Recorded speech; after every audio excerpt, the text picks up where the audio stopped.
What's up, guys? Welcome back to Power Wash Simulator number 2, where we are power washing pretty much dang near anything that needs cleaning. We've done some interesting jobs, and today we are going to do the bandstand, which does have an achievement where we have to do the hatch last. So let's get it. Buckingham Spring Festival is only a Muckingham Spring Festival is only a few short weeks away now, and that means the usual outdoor concert at the bandstand. Unfortunately, the band are refusing to play on it in its current condition. Deputy Warden Indy Klesman's already gone at it with a mop and bucket, but the removal of such profound dirt deposits require grit that are just yet to fully develop. This is the one time I can say with certainty that what we need is someone with your diligence and hydraulic finesse.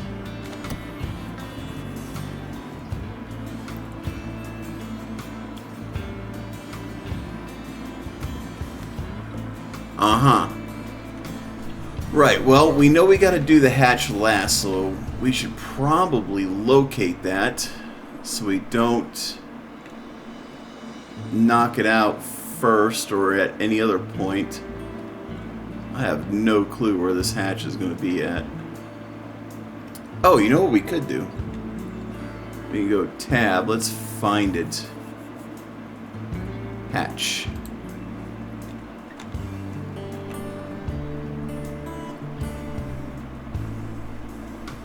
So it's saying it's up here in the middle. Ah, that's what we're going to do last. Okay, cool. Easy peasy lemon squeezy. I suppose we'll start at the top and work our way down.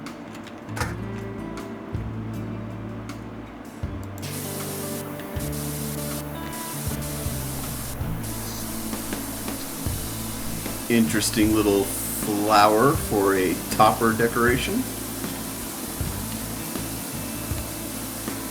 Of course, this is going to have all sorts of little nooks and crannies in it. Is that a lotus?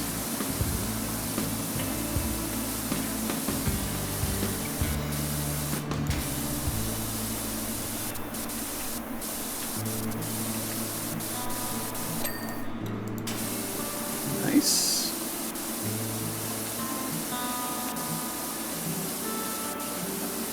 And since this is going to be a longer job, guys, the little sidebar, you can read that on your own.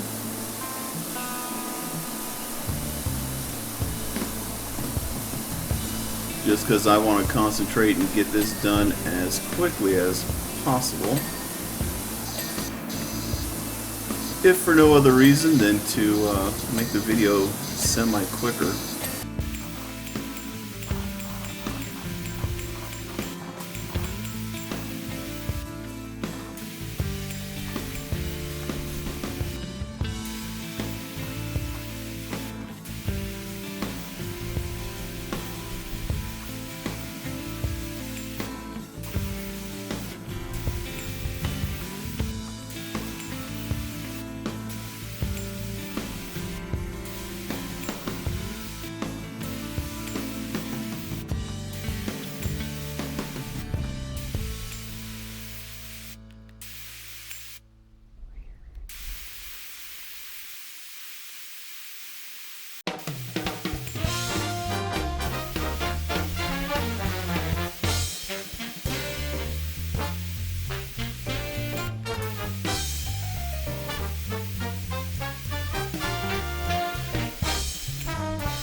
So, sorry I've been quiet.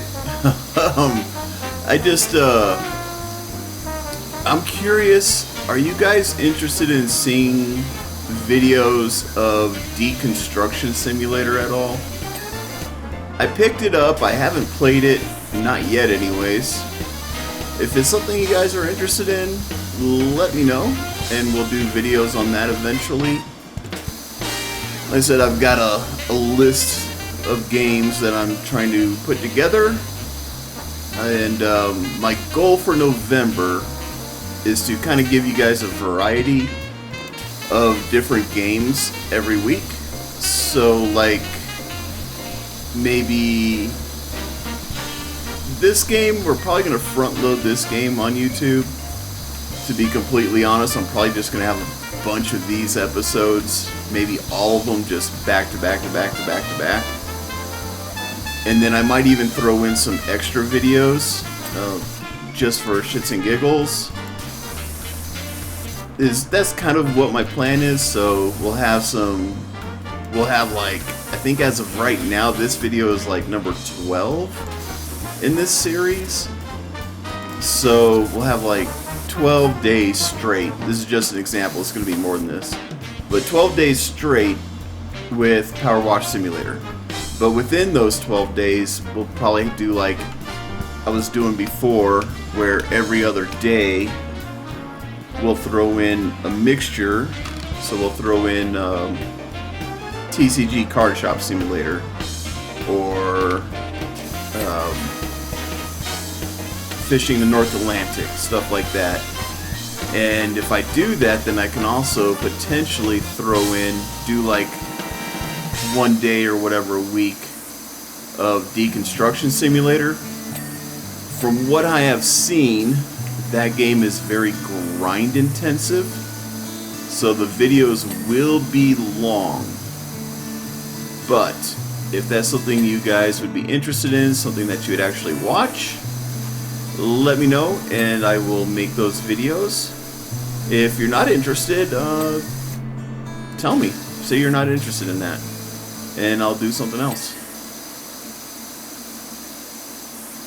I know that November I'm going to start streaming on Twitch again, assuming I can get my camera to work correctly. I've been having issues where my chroma key my chroma key settings, or I don't know, the last update that OBS had screwed with my webcam so much that, like, the chroma key settings are correct. I've double checked them multiple times, but it's making me semi-transparent on screen, and that's just not cool, man. So I think I'm going to have to uninstall my webcam within OBS, reinstall it, and redo all of my settings. I don't know. But I do plan on streaming on Twitch in November, assuming I can get that worked out.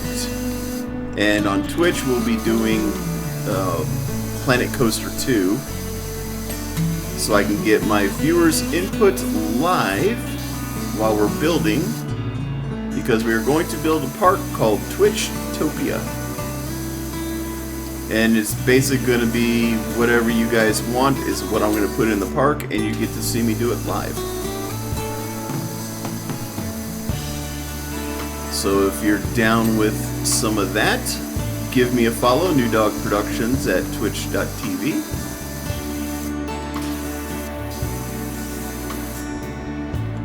Be more than happy to have you all join along.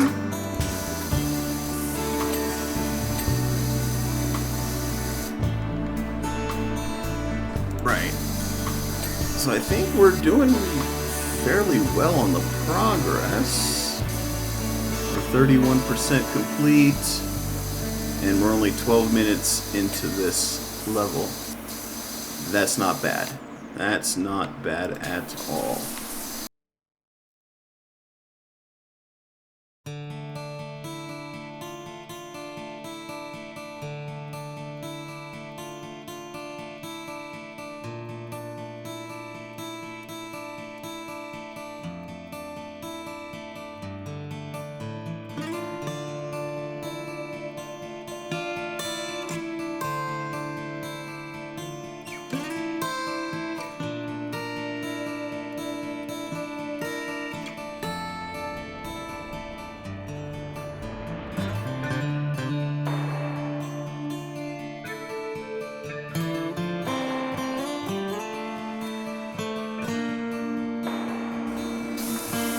Oh, recently I was sent a direct message from one of you viewers out there, and I figured I might as well go ahead and address it here on YouTube.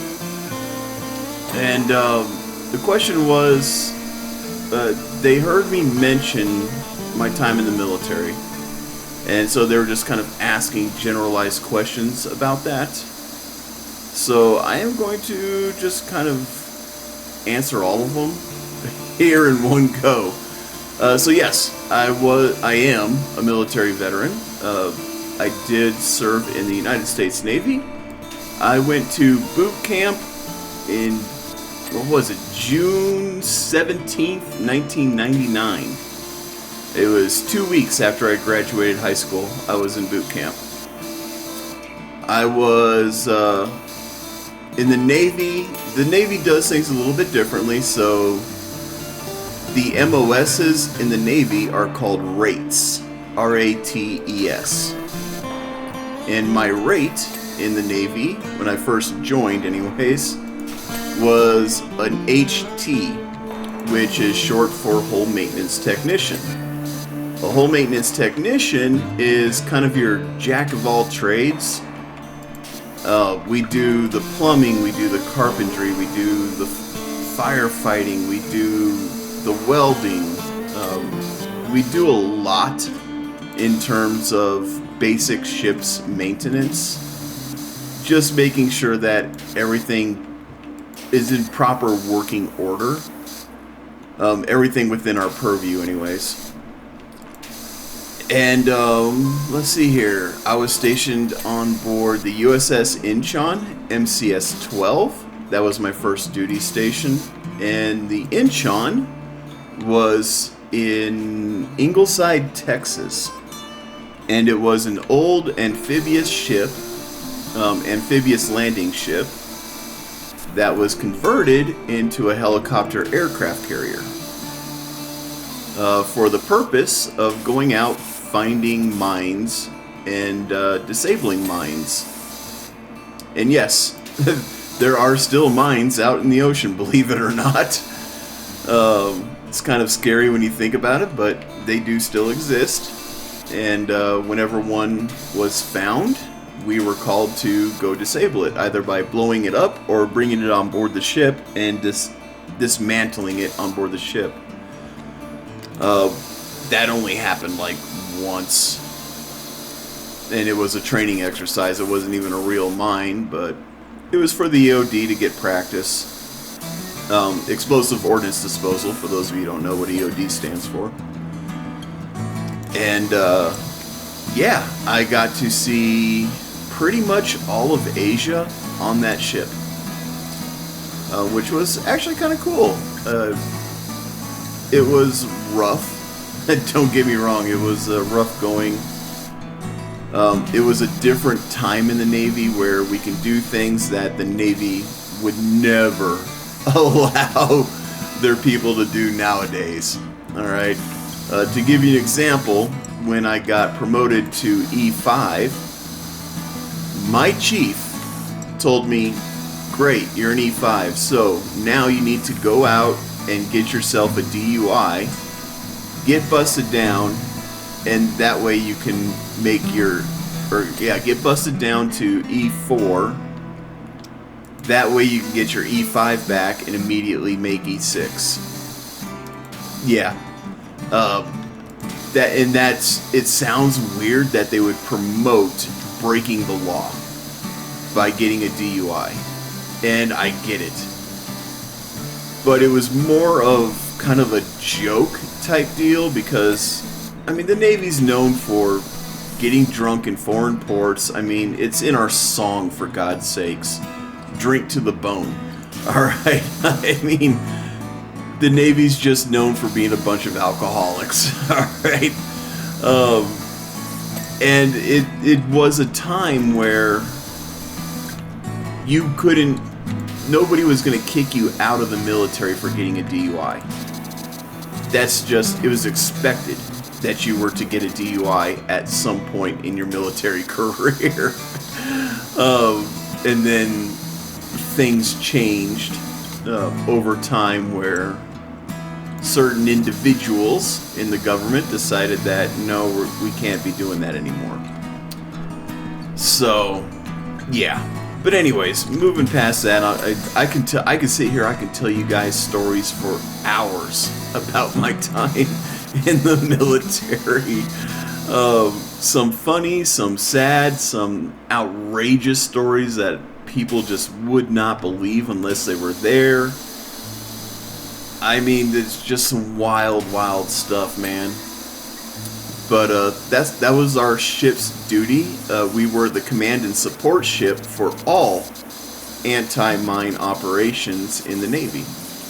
And that's the reason why we had helicopters. We were actually the Admiral's flagship at the time. And I mean, it was also the last true steamship of the Navy. What do I mean by last true steamship? Well, a lot of people don't understand that nuclear-powered ships are actually steamships. They're propelled by steam. It's just that you use nuclear reactors to heat up water that creates the steam, and that water is just heated up so quickly that it's just an endless source of power. That steam is just an endless support of power. So that's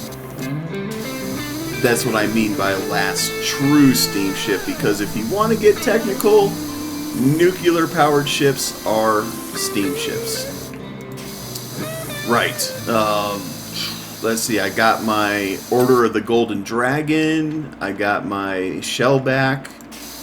I got all sorts of awards and stuff like that from that boat. Well, from that ship.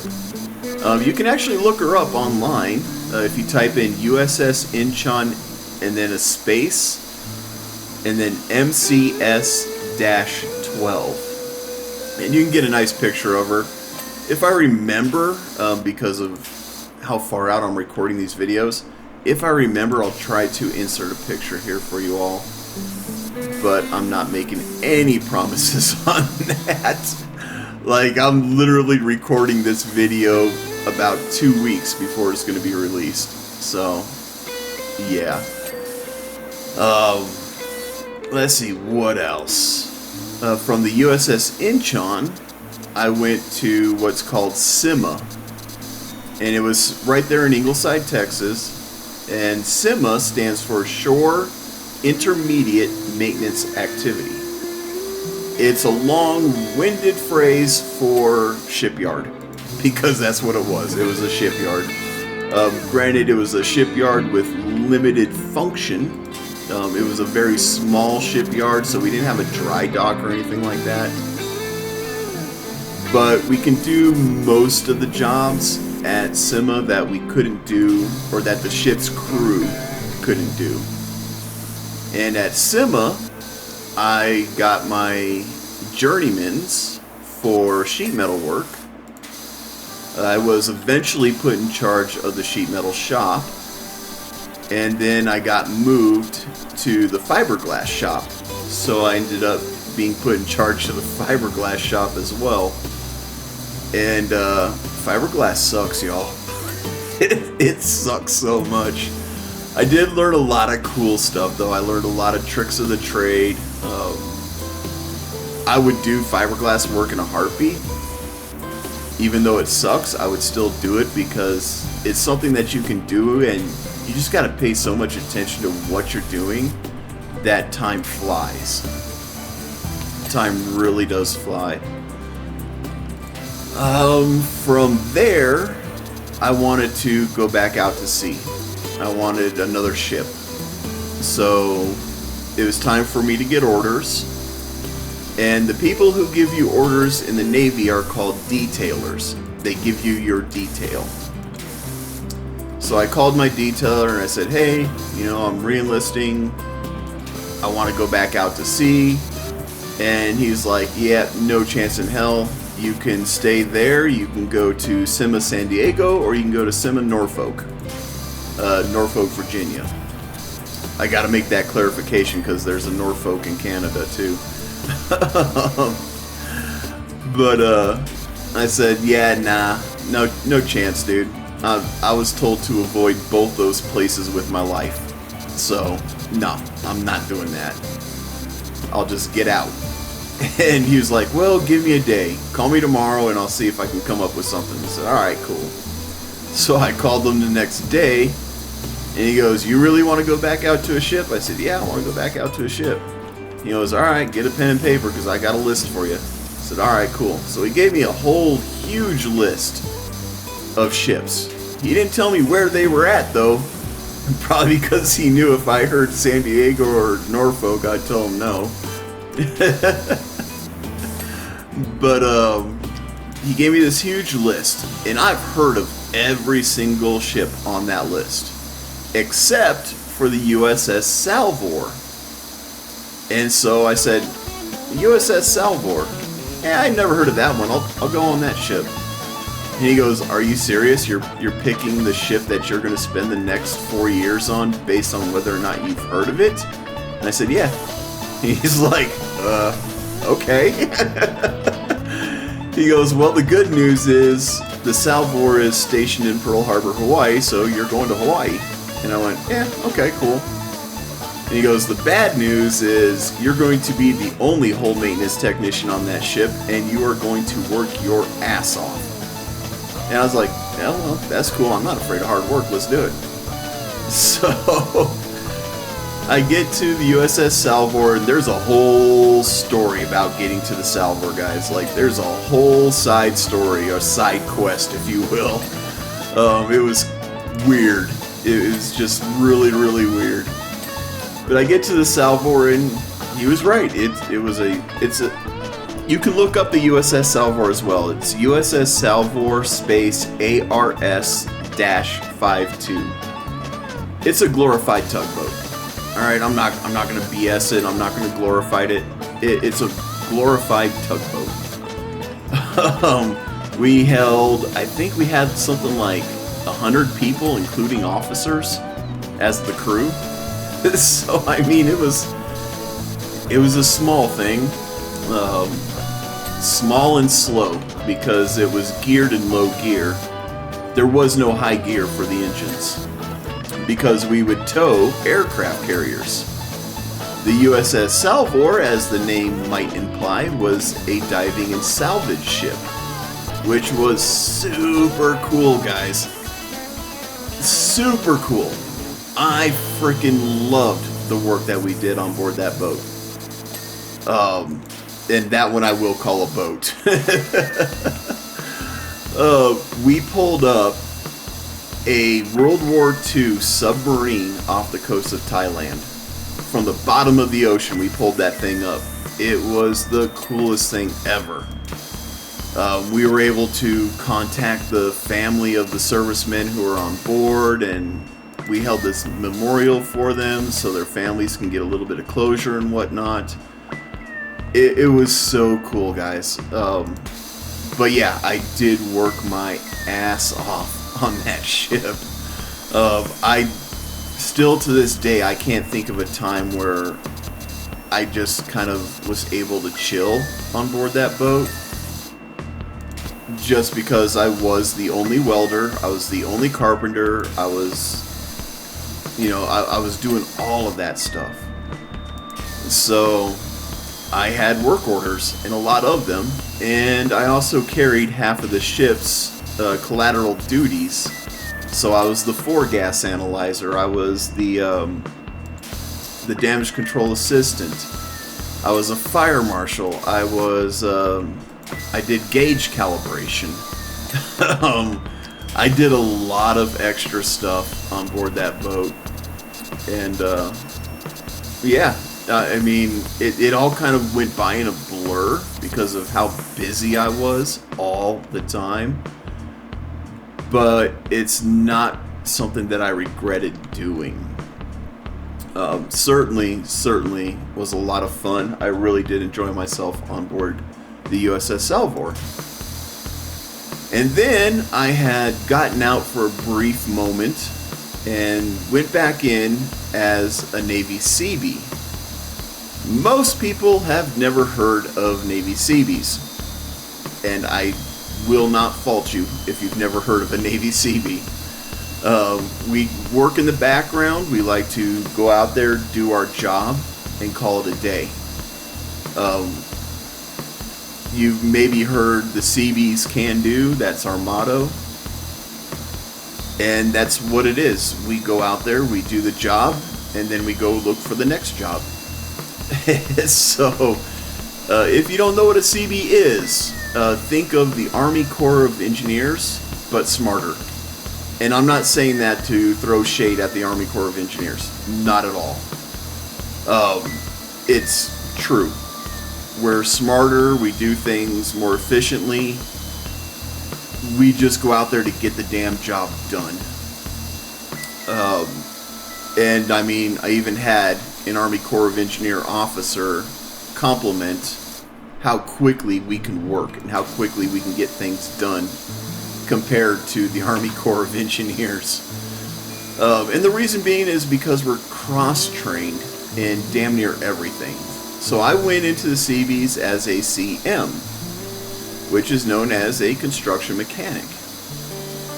So, as the name implies, I was a mechanic for heavy equipment. Kind of. And I say kind of because I never really truly did a whole lot of work on heavy equipment. Because of my rank at the time, I wasn't allowed to. I know, sounds weird, right? I wasn't allowed to do work. So I was basically the taskmaster for the troops that I was leading. They were the ones who were doing the work. I was making sure that they did the work, which went against every fiber of my being, because I'm somebody who likes to get in there and do the work with my troops.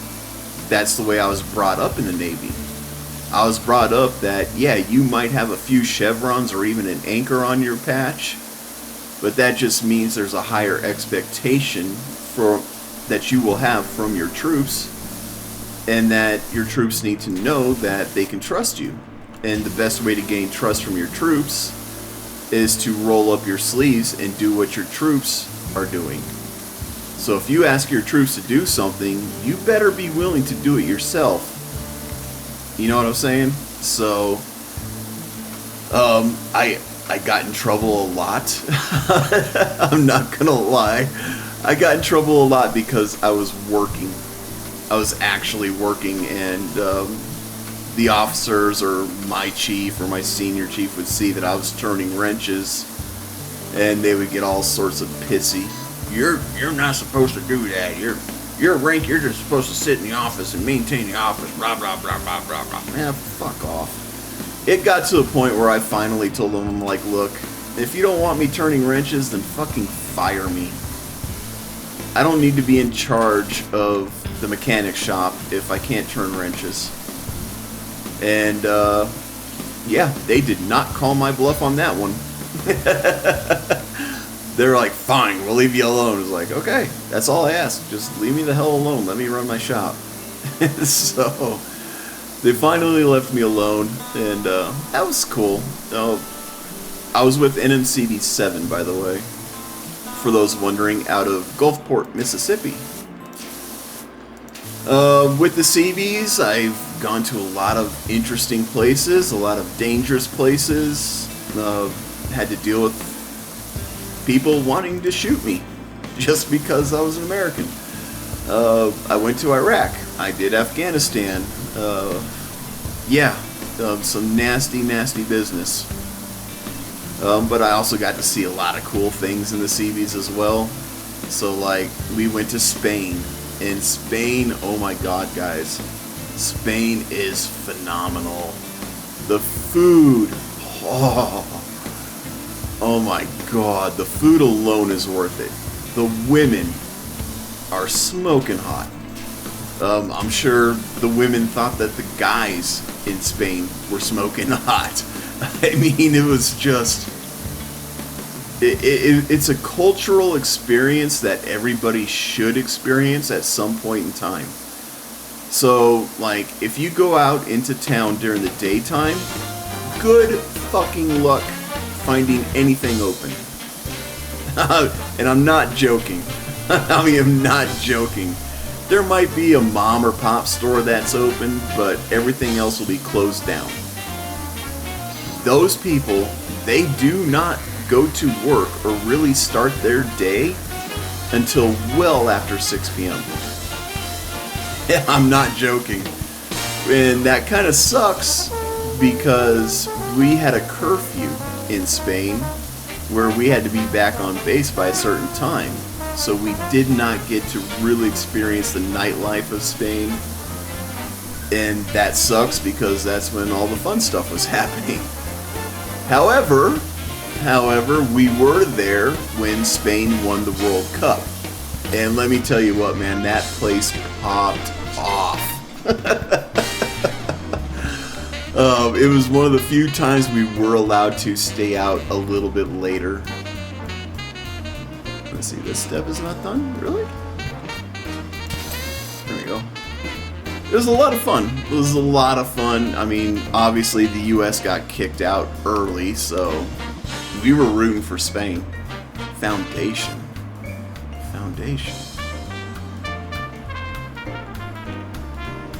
Bandstand base.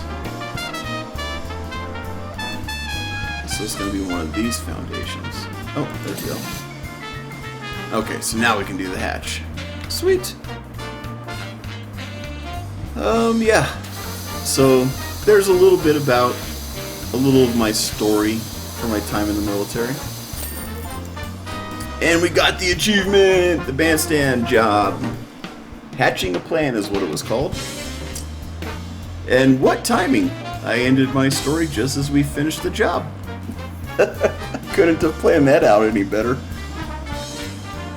Right, so that actually wasn't too bad, 30 minutes. I'm totally cool with that, and it looks like we've got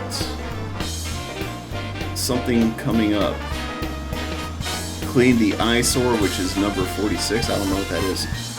Right, well, anyways, we know what time it is. It's time for the Epic Replay!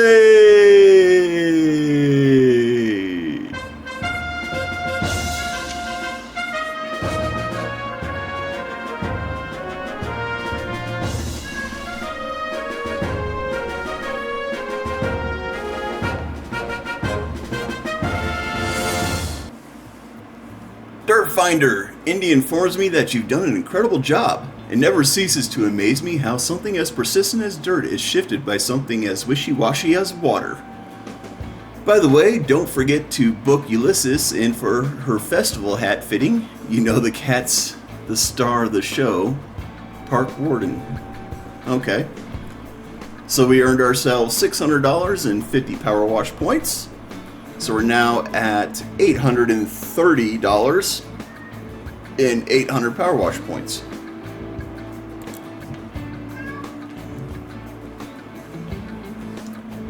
And Mr. Harley is meowing like crazy. I don't know what he wants though. Where is... Oh, there's our bandstand right there. Right. Well, I mean, we got the power wash points. I suppose it can't hurt to buy the furniture. Right? We can buy the furniture. We just won't bother cleaning it just yet.